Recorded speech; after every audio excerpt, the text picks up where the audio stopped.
What is happening, my guys? Today I want to talk to you guys about what's next. As you all know, after what happened with the Senna, I decided that I was going to sell my cars, get a fresh start, and just go from there. And a lot of people have been wondering what the fuck exactly am I doing, what's going to happen with the channel. I want to tell you one thing. Nothing's going to happen to the channel. The channel's going to keep doing the same thing. We're going to explore, and right now, actually, I think it's going to get more interesting because I will find what car is the next one for me. But before we do that, I want to take you around everything that is going to stay and everything that's leaving the garage. I think this is going to be the biggest, most drastic garage update you've ever seen. For one simple reason. After that whole accident, I realized that just being attached to material things doesn't serve me any purpose. I'm not really truly attached to them as I thought I was. And living life like that, it doesn't feel like living. I really want to focus on getting a perfect 3-car garage. And I'm going to work through everything that needs to be done in order to get there. So right now, let me take you on a tour of what's leaving, what's not leaving, and basically what's coming up. And let's start right here with the Lincoln Navigator, baby.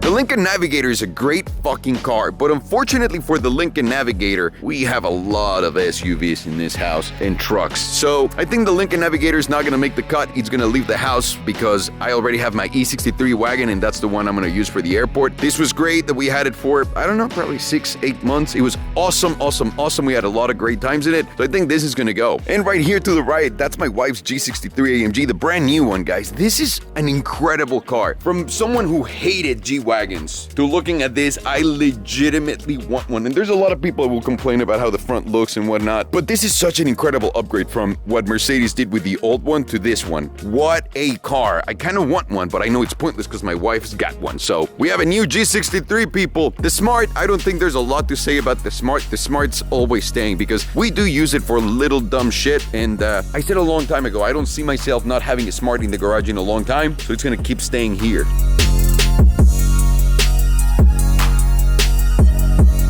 Right here in front of it, though, we have the G63 AMG, the black one that Belen used to have before we got the white one, literally this Saturday.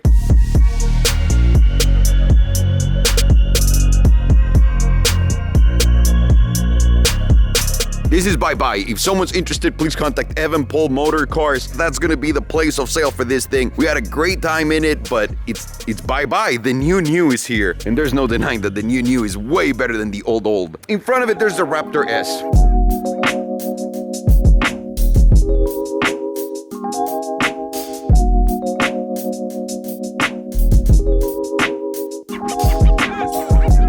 This is a really touchy subject for me because, let's be real, it's staying, dudes. Come on. You really think I'm gonna sell my fucking Raptor S? I love that thing. The connection that I built with it by coming up with it and having the guys at Gas just develop the whole project and working together and just seeing it come from an idea to reality. I'm a creator. I love creating things. That's staying because it's a creation of mine. And let me take you to a surprise. Let me take you to what might be a surprise to everyone. My blue F-150.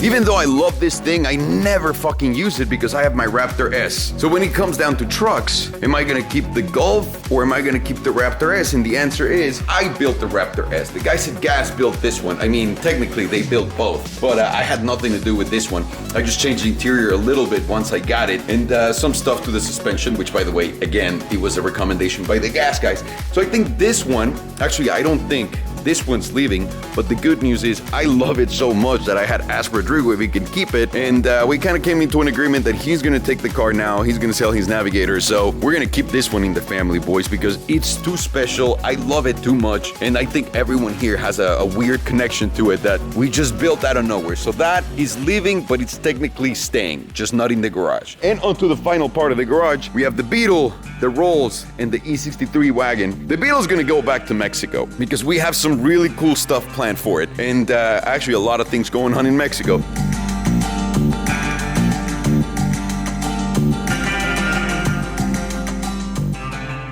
On the right side, we have the Rolls-Royce Ghost. This is a car that I love. It's perfect for everything that we use it for, and I don't see myself not having a Rolls-Royce. I don't want to say ever, but for right now at least. I love this car, and this is staying. Also, my wife enjoys the fuck out of it, so why not?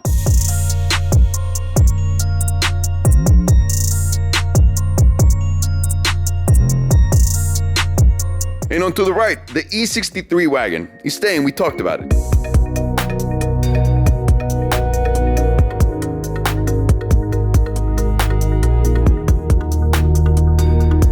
This is the airport car. This is the everyday, and by the way, what a fucking amazing everyday car, right? So this is gonna stay as the everyday, low-key car. So this one, the Rolls, the Raptor S, and the white one are the ones staying, plus the Smart. But what's coming right now? What's coming right now immediately is my AMG GTR. It's coming back. Carrera GT was immediately sold to Iluso, so that's gone. Now they're selling it themselves. My 720 is still for sale at Evan Poles. If you guys want it, please hit up Evan. We just can't have a McLaren for a little bit in the garage. And there's nothing I want more than a Senna. You guys know that. I love that car, but we just need some time apart from it, just because of everything that happened. And we're just not comfortable still with the idea of getting one of those.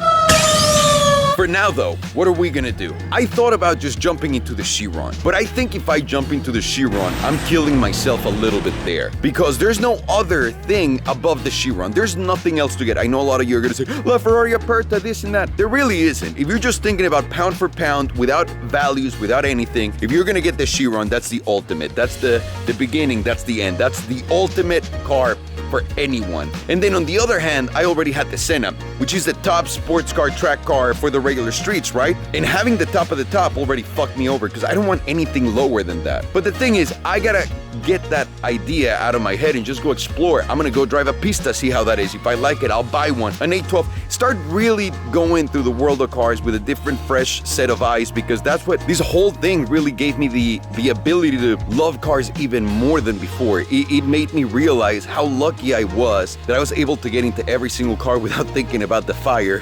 So I got over that. It really made me realize that this is something I love. I was wasting so much opportunity and love to it because of X, Y, and Z, and I'm just gonna get back into it. This year, I'm gonna find the perfect car for me, whatever that is. It could be one, it could be two, but I think it's just gonna be one. I think we've been buying too much, but we'll see. I don't think it should be a Chiron. I'm not saying it's not gonna be, but I just don't think it should be a Chiron. So we're gonna be in this adventure together. We're gonna go find the perfect car. Thank you very much for joining me in the journey, guys. I really appreciate it. Have a good one, and we'll see you later.